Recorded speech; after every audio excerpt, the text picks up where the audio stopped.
Hey, dude. Good morning. Welcome to the cave.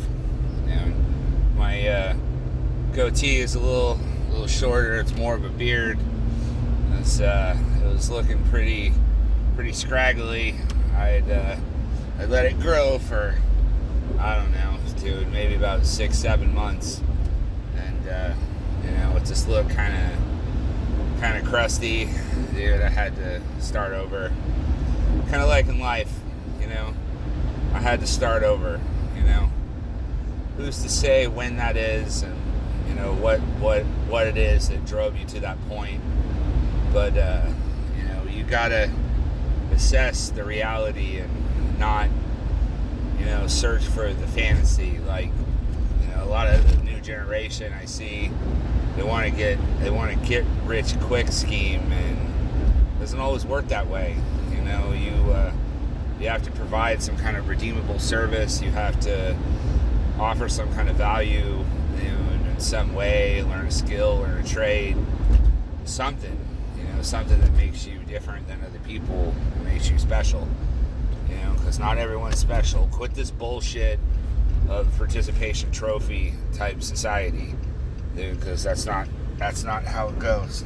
And I see myself, dude, that I used my divorce and my kid's mom passing away as an excuse to eat my feelings, to not work out, to be sad.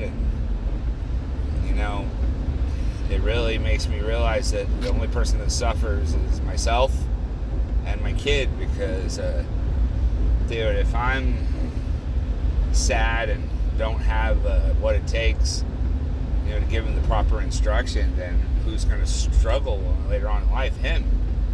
And my dad was a good dad, but he caved to my mom like just any chance. He never stood up to her. He never said no to her. And I understand that old school way of thinking, that you want to treasure your woman and respect her, but if she doesn't respect you, what's the point? Dude, why are you even in that relationship? Dude, anybody that digested the red pill and has had a failed marriage, dude, you guys wanted a family at some point, but you didn't want a disrespectful woman. You didn't want a hoe. Obviously you want somebody to have fun with, but dude, there has to be limitations. Like, the age of shaming, there's a reason that shit existed. We can't just have a fucking free-for-all and just fuck everybody. It's gonna be gross and disgusting. And I don't desire to be with all kinds of different people. Like, one person that's down would be nice. And I think that who's to say any of those were like, who's to say what's gonna work out? Because people are so blinded by dopamine and programming that they make terrible decisions.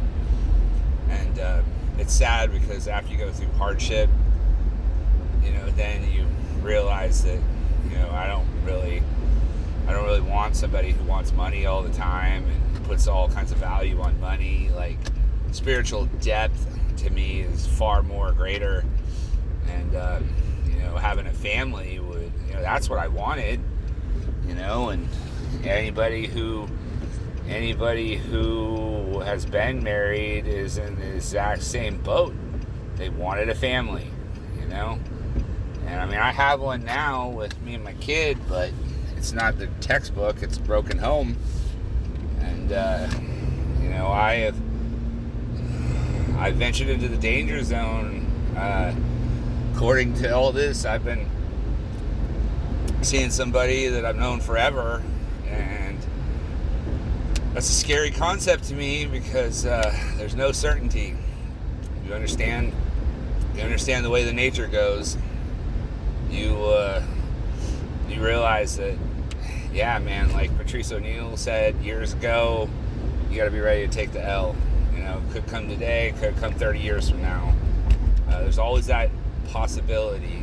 Not all of them could ruin your life, but they all have that possibility.